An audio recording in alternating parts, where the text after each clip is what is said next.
Refund chapter of Customs. Question number 1. Explain the provisions of Customs Act 1962 relating to computation of limitation for submission of refund application. Refund application के लिए limitation क्या होता है? Timing का ही limitation होगा यार. Answer is according to section 27 subsection 1 of the Customs Act 1962. A refund claim should be lodged before the expiry of 1 year.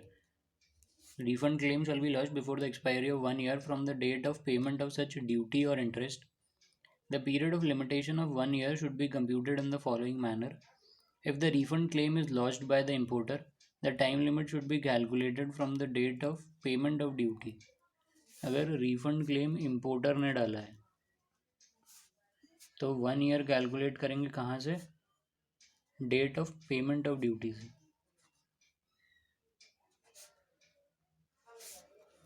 If the refund claim is lodged by the buyer of imported goods, buyer of imported goods है तो उसका करेंगे calculate 1 year is calculated from the date of purchase of goods. तीसरा, in case of goods which are exempt, जो goods exempt हैं from the payment of duty by an ad hoc exemption, the limitation of 1 year should be computed from the date of issue of such exemption. Date of issue of such exemption, उसके 1 साल के अंदर आप refund claim कर लो. Fourth वाला, where any duty is paid provisionally paid duty, the time limit should be computed from the date of adjustment of duty after the final assessment thereon, or in case of reassessment from the date of such reassessment. Date of 1 year from date of final assessment और date of reassessment.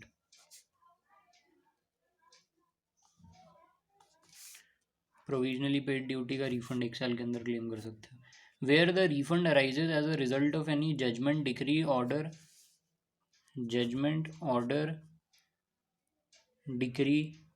or direction of the appellate authority or appellate tribunal or court, the time limit shall be calculated from the date of judgment, order, decree or direction.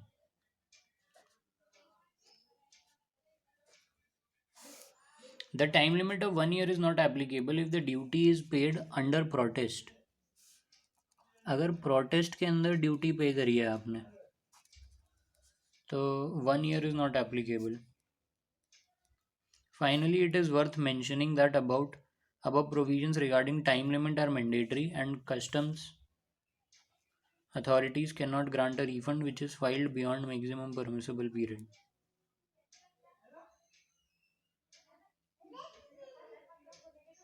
Protest के अंदर अगर आपने duty का payment किया है तो उसके लिए 1 year एप्लीकेबल नहीं है. Question number 2 is the assessee furnished bank guarantee to the department as required and imported capital goods at concessional rate of duty under an authorization with export obligation but failed to complete the export obligation within the prescribed time. Consequently, the department invoked the bank guarantee and realized the amount of duty foregone. Subsequently, the assessee fulfilled the export obligation and the same was also accepted by the department. The assessee filed a refund claim for the amount realized by the department under the bank guarantee. The department rejected the refund claim on the ground that it was time barred in terms of section 27 of the Customs Act. Was the stand taken by the department is correct in law? Examine with the support of case laws on this case. Answer number 2. In this case, the bank guarantee was for the purpose of security for fulfillment of export obligation. It cannot be construed as payment of duty.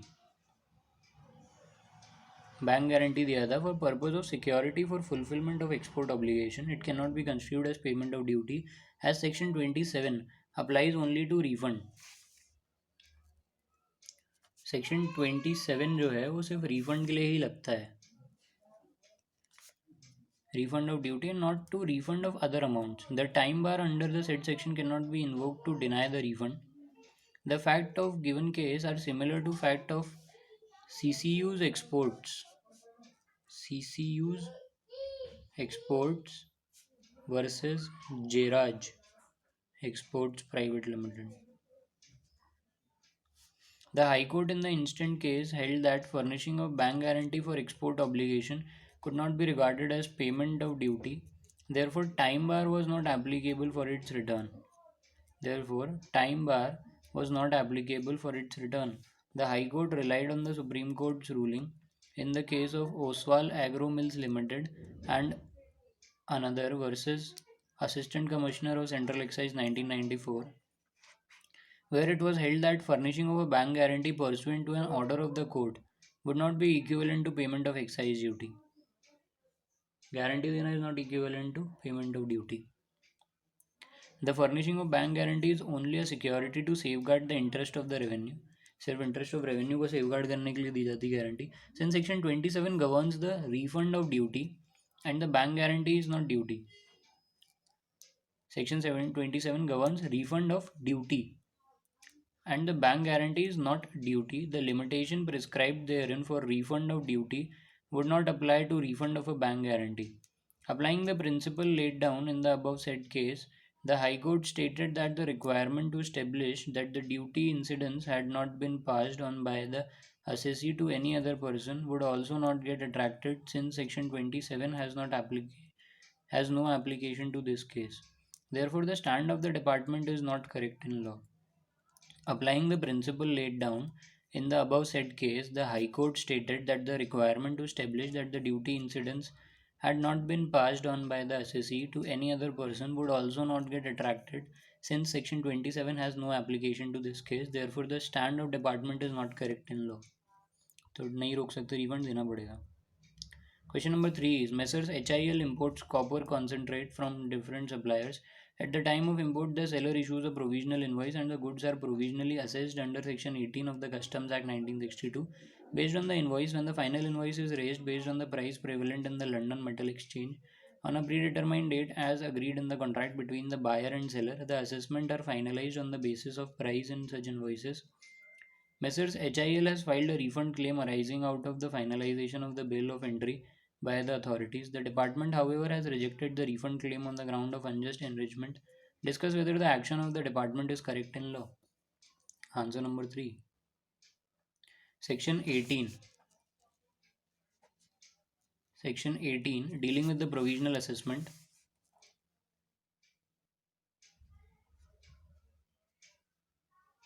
Incorporates the principles of an unjust enrichment.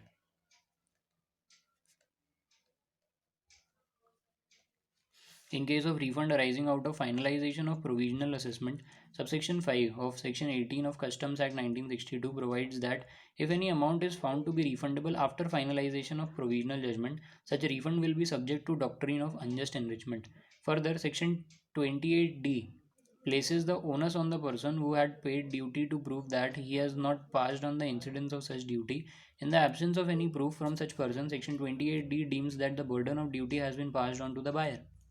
Therefore, in the given case, the department action will be correct if Messrs. HIL does not produce any evidence of bearing the burden of duty. Question number 4. XYZ Limited imported capital goods and used them in its factory to produce goods for sale. Upon discovery of an error by which excess import duty has been paid on the said capital goods, it filed a claim for refund.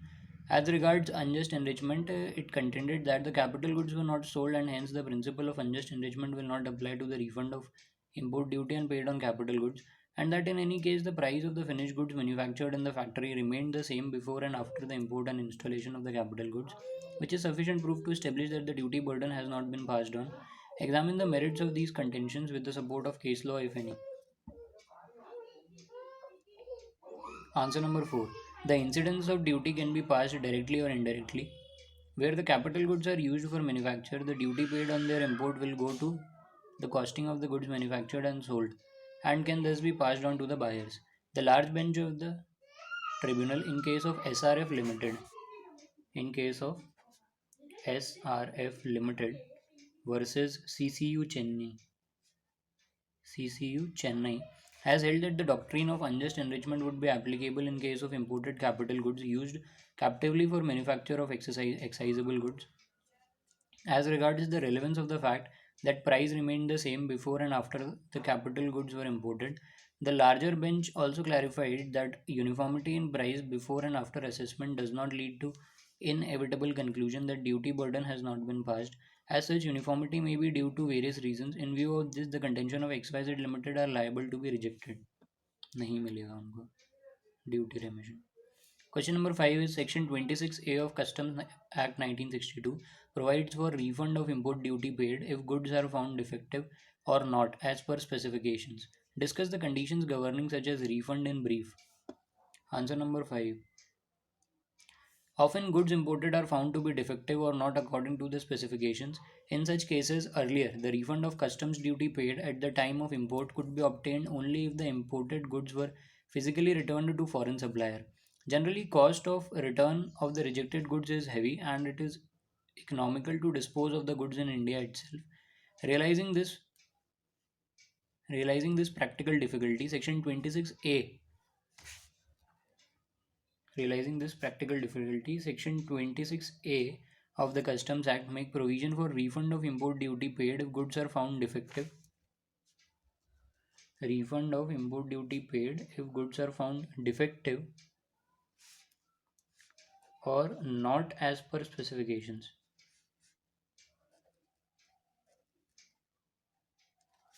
The refund is admissible if goods are re-exported or relinquished and abandoned to the customs authority or destroyed. Thus, refund is possible even if goods are destroyed or relinquished in India without re-exporting the same. The section stipulates the following conditions for the refund. The goods are found to be defective or otherwise not in conformity with the specifications agreed upon between the importer and the supplier of goods. The goods have not been worked, repaired, or used after importation except where such use was indispensable to discover the defects or non-conformity with the specifications. The goods are identified to the satisfaction of the Assistant Deputy Commissioner of Customs as the goods which were imported. The importer does not claim drawback under any provisions of this act, and the goods are exported or the importer relinquishes his title to the goods and abandons them to the custom, or such goods are destroyed or rendered commercially valueless in the presence of proper officer in prescribed manner within 30 days from the date on which the order of clearance of imported goods for home consumption is made by the proper officer. This period of 30 days can be extended up to 3 months. 30 days from the date of order of clearance of imported goods. Order of clearance of imported goods for home consumption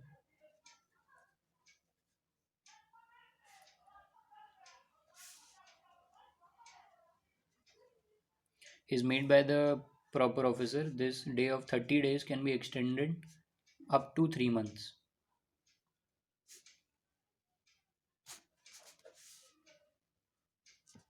An application for refund of duty shall be made before the expiry of 6 months from the relevant date. Prescribed form and manner. Imported goods should not be such regarding which an offence appears to have been committed under this act or any other law. Imported goods should not be perishable goods and goods which have exceeded their shelf life or their recommended storage before use period. Next is question number 6. Question number 6 is what is the minimum monetary limit prescribed in the customs law below which no refund shall be granted? Monetary limit क्या है जिसके नीचे कोई भी refund नहीं मिलेगा, कम से कम इतने का रिफंड तो आपको क्लेम करना पड़ेगा. So this amount is 100 as per section 27 subsection 1 of the Customs Act 1962. The minimum monetary limit below which refund cannot be granted is rupees 100. Question number 7. Question 7 is explain the doctrine of unjust enrichment with respect to refund of duty. Answer 7. Custom duty is a levy under indirect taxation which implies that the incidence of the custom duty paid is generally passed on to the buyer of the goods. When an importer imports goods, he pays the customs duty on such goods. Similarly, an exporter in case of export goods, if the same are subject to export duty, the exporter pays the export duty. The duty is recovered from the buyer when the goods are sold by the importer or exporter as the case may be. In other words, the incidence or burden of duty is passed on to the buyer, from whom the importer or exporter collects the customs duty paid. Subsequently, if the importer or exporter makes a claim for refund of duty paid due to excess payment and receives the refund from the government, he would be called to have enriched himself as he collected the duty from his customer also and also as refunded from the government. Such enrichment is referred to as unjust enrichment. Accordingly, the doctrine of unjust enrichment implies that no person should enrich himself at the cost of others. Therefore, where there is excess payment of duty, the refund is to be given only to the person who has borne the burden of such duty along with interest, if any. When the person who applies for refund is not the person who has borne the burden of duty, the refund is paid into a fund called Consumer Welfare Fund. Section 28D provides that every person who has paid duty under the Customs Act, unless the contrary is proved by him, shall be deemed to have passed the full incidence of such duty to the buyer. Hence, the applicant for refund has to refute the presumptions of passing on the incidence of duty. Question number 8. Acme sales imports were being provisionally assessed pending a verification that the department was carrying out. Upon completion of the verification, the assessments were finalized, and Acme sales was asked to pay rupees 12 lakhs, which it paid. After 6 months, upon detailed scrutiny of the verification report and taking legal opinion on it, Acme Sale filed a claim for refund of rupees 8 lakh on the ground that the differential amount should be 4 lakh rupees only and that there were factual errors in the verification report. Was this the correct mode of redressal for Acme Sales? What will be likely outcome of the claim? Discuss on the basis of case law on the subject matter. Answer 8. Acme Sales received an order finalizing provisional assessment on the basis of a verification report and requiring payment of 12 lakh rupees. They did not contest this order but made the payment and allowed the appeal period of 60 days to lapse. After appeal becomes time barred, 60 days appeal का time होता है. उन्होंने उसको जाने दिया. After appeal became time barred, they filed a claim for refund in which they challenged the order. This was a backdoor method of seeking relief against the order. It also asked an officer of the same rank to review the order passed, and it sought to bypass the time limitation for appeal by presenting the appeal as a claim for refund. The Supreme Court has held in the case of Priya Blue Industries Limited. किसके case में हुआ था? प्रिया blue Industries Limited, that such a refund claim is not permissible for all these reasons. A person who is aggrieved with an assessment order cannot seek refund without filing an appeal against the assessment order. जब तक आपने assessment order के against में appeal file नहीं करी तब तक आप उसके लिए कुछ भी रेमेडी नहीं ले सकते. और आपने जो 60 दिन का टाइम था वो छोड़ दिया तो अब आप सुप्रीम कोर्ट के पास भी नहीं जा सकते. मतलब जाओगे तो भी मना कर देंगे. Question number 9. Mr. N has over 3 consignments of 200, 400 and 400 units, imported a total of 1000 units of an article ZEP, which has been valued at rupees 1150 per unit. The customs duty on this article has been assessed rupees 250 per unit. He adds his profit margin rupees 350 per unit and sells the article for 1750 rupees per unit. After 1 month of selling the entire consignment of article, after 1 month of selling the entire consignment of article ZEP, Mr. N found that there had been an error in payment of amount of duty, in which duty for the consignment of 200 units was paid as if it was a 400 units, resulting in excess payment of duty. Mr. N files an application for refund for 50,000 rupees. Is the bar of unjust enrichment attracted? Answer number 9. Mr. N's invoices show that he collected rupees 250 per unit on 1000 item. However, he paid duty on 200 unit items more. This payment in the normal course was made before the order permitting the clearance of the goods. It would be evident from the bill of entry that the amount paid was more than the amount of duty assessed. Thus, Mr. N case falls within the exception to unjust enrichment listed in clause G of the first proviso to section 27 subsection 2. He will be able to refute the charge of unjust enrichment. Furthermore, clause A of the same subsection provides that the doctrine of unjust enrichment will not apply to the refund of duty and interest, if any, paid on such duty, if such amount is relatable to the duty and interest paid by the importer or exporter. If he had not passed on the incidence of such duty and the interest to any other person, Mr. N invoices will show how much duty he collected from his customers. Hence, he may cover by this clause also to escape the bar of unjust enrichment.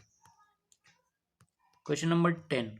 Explain the relevant dates as provided in section 26 subsection 2 of the Customs Act 1962 for purpose of refund of duty under specified circumstances, namely goods exported out of India, relinquishment of title to goods, goods destroyed or rendered valueless.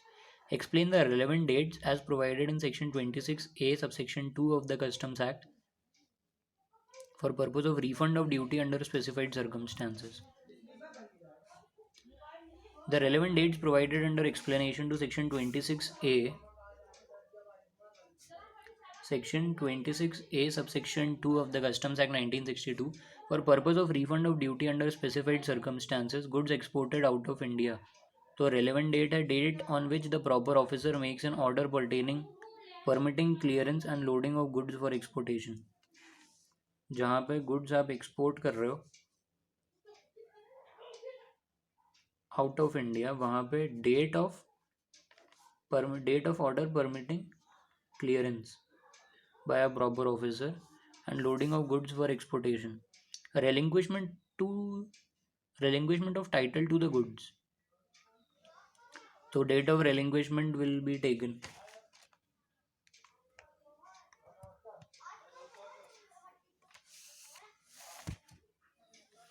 Third is goods being destroyed or rendered valueless. So date of such destruction or rendering of goods commercially valueless shall be taken for relevant dates provided for purpose of refund of duty under specified circumstances. जब आपने उनको destruct कर दिया या फिर valueless हो गए commercially. Question number 11. Explain whether refund of import duty is allowed in case of perishable goods. No. Refund is not allowed in case of perishable goods and goods which have exceeded their shelf life or their recommended storage before use period in terms of section 26A subsection 3 of the Customs Act 1962. However, the board may by notification in the official gazette specify any other condition subject to which the refund may be allowed under section 26A subsection 4 of the Customs Act 1962. Question number 12. Briefly explain whether interest is paid to the applicant in case of delayed refund by customs authority. If yes, also explain the period of computation of interest. हाँ, अगर delay करोगे तो interest तो customs authority को भी देना पड़ेगा refund के साथ. तो computation और rate of interest क्या होता है? Yes, the interest is to be paid to the applicant in case any duty ordered to be refunded to an applicant is not refunded within 3 months from the date of receipt of application for refund. The government is permitted to fix such interest between 5% and 30%. Currently, the rate of interest is 6%. The interest is to be paid for a period beginning from the date immediately after the expiry of 3 months from the date of receipt of such application till the date of refund of such duty. For purpose of payment of interest, the application is deemed to have been received on the date on which a complete application as acknowledged by the proper officer of customs has been made. For the purpose of payment of interest, the application is deemed to have been received on the date on which a complete application as acknowledged by proper officer of customs has been made. So completed questions हो गए. इसके बाद एक case law है Parimal Rai versus CCU का. Is limitation period of 1 year applicable for claiming of refund amount paid on goods is wrong classification of imported goods. Classification अगर गलत किया है आपने.